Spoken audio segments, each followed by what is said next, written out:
Halo, saya Eugenia Natalia, NIM 17I10042 dari Fakultas Teknologi Pertanian, Program Studi Teknologi Pangan. Saya akan menjawab pertanyaan dari mata kuliah religiositas tentang jadwal harian yang mendukung kondisi diri, baik secara rohani, jasmani, mental, sosial, ekonomi, dan juga karakter di era new normal ini.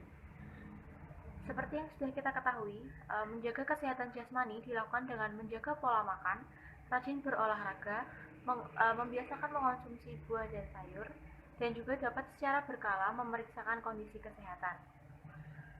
Tips-tips yang dapat dilakukan dalam menjalani kegiatan di era new normal ini adalah yang pertama, membiasakan diri untuk memberi batasan. Kita dapat memberi batasan untuk diri sendiri saat bekerja agar dapat menyeimbangkan produktivitas dan kesehatan mental. Yang kedua, bisa dengan membuat rancangan kegiatan untuk hari esok. Tujuannya agar dapat melakukan kegiatan sesuai jadwal dan juga dapat menjaga kesehatan baik secara jasmani maupun secara rohani dan juga mental. Misalnya dengan membuat jadwal kegiatan sehari-hari. Misalnya pada pukul 6 pagi kita dapat bangun pagi dan berdoa. Hal ini tidak hanya baik untuk kesehatan secara jasmani namun juga secara rohani.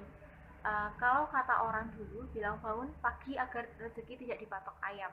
Nah, ini juga seperti yang ada pada Alkitab, yaitu pada Keluaran bab 16 ayat 21. Setiap pagi mereka memungutnya, tiap-tiap orang menurut keperluannya. Tetapi ketika matahari panas, cairlah itu.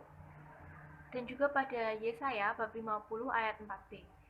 Setiap pagi, ia mempertajam pendengaranku untuk mendengar seperti seorang murid, di mana kita akan dipertajam pendengarannya secara rohani agar tidak salah langkah dengan cara bangun pagi dan mendengarkan firman Tuhan atau dengan berkomunikasi dengan Tuhan.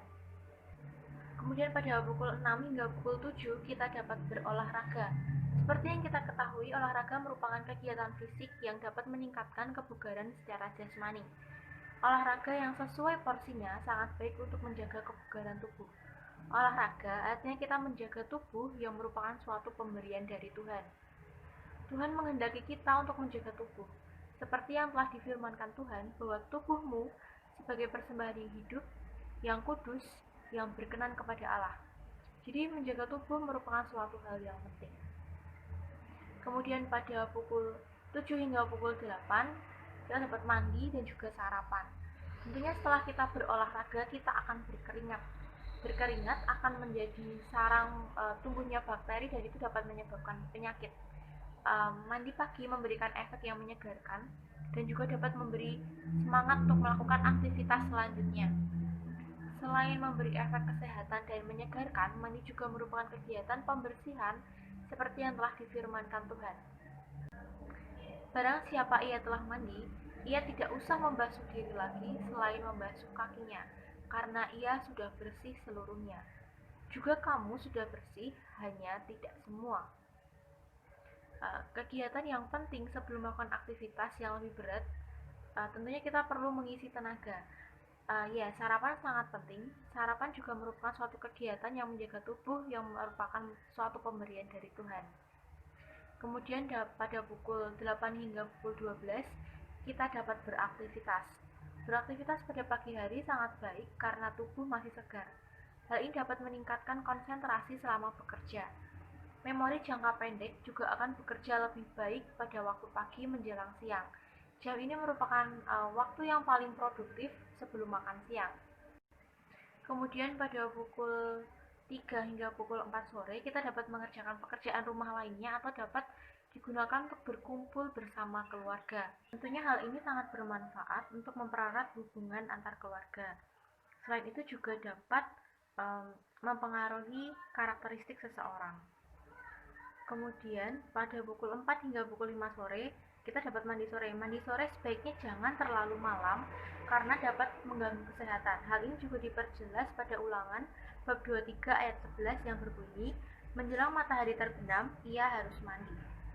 Kemudian pada pukul 5 sore hingga pukul 6 sore adalah waktu untuk makan malam. Tentu makan malam sebaiknya 3 kali dalam sehari. Hal ini sangat penting karena pola makan yang teratur sangat berpotensi pada kesehatan seseorang.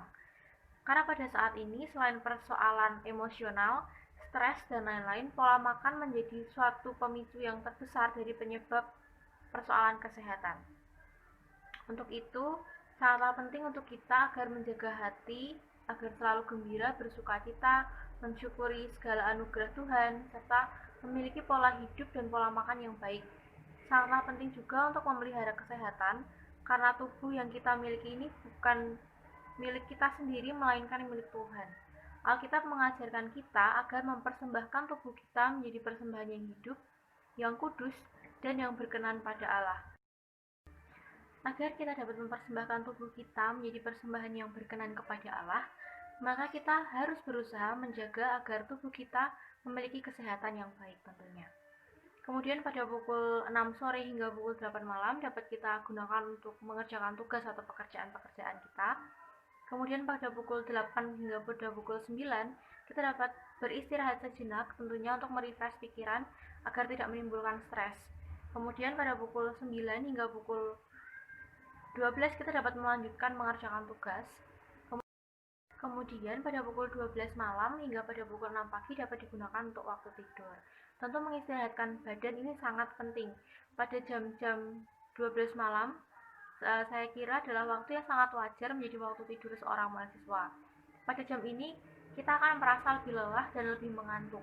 Lebih baik kita mengistirahatkan badan kita.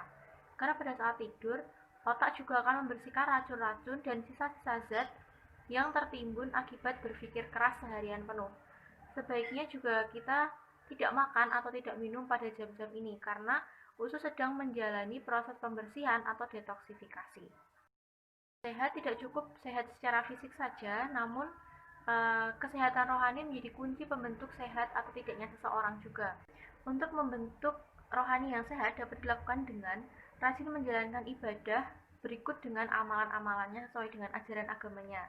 Kemudian berpikir positif dan menjauhkan dari sifat berprasangka buruk. Dengan berprasangka baik akan menjauhkan seseorang dari pikiran-pikiran buruk dan jahat. Ini akan membentuk rohani kita menjadi lebih sehat tentunya.